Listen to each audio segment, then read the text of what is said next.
La primera lectura de hoy ha sido tomada del capítulo número 15 de la Carta a los Romanos. Como hemos comentado en otra homilía de estos días, la Carta a los Romanos tiene 16 capítulos, o sea que claramente vamos llegando al final de la selección de textos de esta carta que nuestra Iglesia Católica propone para que sean escuchados en la Santa Misa. Llegando al final de la carta, Pablo hace una especie de síntesis de algunas de las ideas principales, pero también habla un poco de su propia experiencia. Describe su propia vida como el sacerdocio del Evangelio. Él llama una especie de sacerdocio esto de predicar el Evangelio para que las vidas que estaban como ofrecidas, como entregadas al pecado, pasen a ser vidas ofrecidas y consagradas a Dios. Así como el sacerdote presenta las ofrendas del pueblo y consagradas por el Espíritu Santo, las ofrece al Señor, las ofrece a Dios Padre, así también el buen predicador con cada conversión tiene algo nuevo, alguien nuevo para ofrecerle a Dios. Y en ese sentido hay una especie de sacerdocio en la predicación. Eso en cuanto al servicio que Pablo presta, pero es todavía más profundo quizás el modo como él describe lo que ha hecho y sigue haciendo. Hay 4 aspectos que hay que destacar en el modo como Pablo habla de ese sacerdocio del Evangelio, de esa obra integral de predicación. Él dice que lo que ha hecho, lo ha hecho con palabras, con acciones, con prodigios y con poder.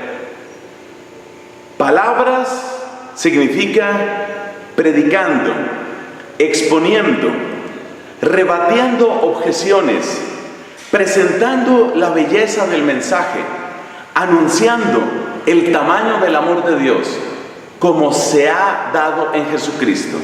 Esa es la parte de las palabras. Pero no bastan las palabras. Acciones.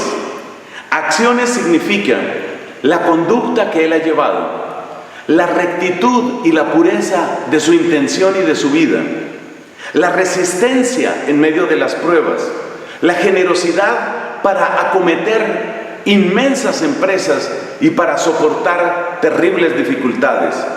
También pertenece al rango de las acciones el modo de padecer cuando la persecución se ha vuelto en contra de él. A eso también llamamos las acciones. Un buen predicador, un buen testigo debe tener entonces palabras con esa sabiduría para presentar el mensaje, para hacerlo comprensible, para rebatir las objeciones, pero debe tener también acciones, es decir, el testimonio de su vida, la generosidad de su trabajo, la fortaleza en medio de las pruebas, incluso la capacidad de padecer. Estos 2, palabras y acciones, ya son bastante, pero Pablo dice algo más: prodigios. Y esto no debe desaparecer de la iglesia. Yo me acuerdo que cuando yo era niño vi un antiguo libro de religión, un libro de religión que había sido utilizado por mi propio papá en su juventud, o sea que ya te podrás imaginar cuántos años tenía ese libro. Y en ese libro se exponían muchas preguntas y respuestas, era un libro de texto de religión. Entre otras cosas se hablaba sobre el tema de los milagros y decía el autor: ya no se necesitan tantos milagros porque los milagros eran necesarios para fundar aquellas primeras comunidades, pero ahora tenemos un cuerpo de doctrina, tenemos las instituciones de la iglesia. Yo respetuosamente difiero de esa manera de pensar. Nosotros no somos nadie para decirle a Dios cuándo tiene o no tiene que hacer milagros. Y de hecho el Señor sigue haciéndolos. Y en muchos lugares, particularmente que yo conozca, en muchos grupos y comunidades de oración, la gente experimenta la belleza de los milagros del Señor.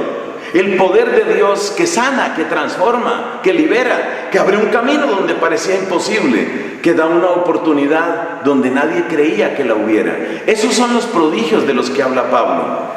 La palabra del predicador tiene que tener entonces también esta característica. Tiene que tener esa fuerza para que las personas puedan experimentar todas estas cosas que nosotros decimos que son muy bonitas. De otra manera, si no hay esa experiencia en primera persona del amor de Dios, quizás empezamos a caer en lo que se llama gnosticismo, es decir, convertir el mensaje del Evangelio simplemente en una teoría, en un conjunto de ideas que cada quien verá cómo aplica.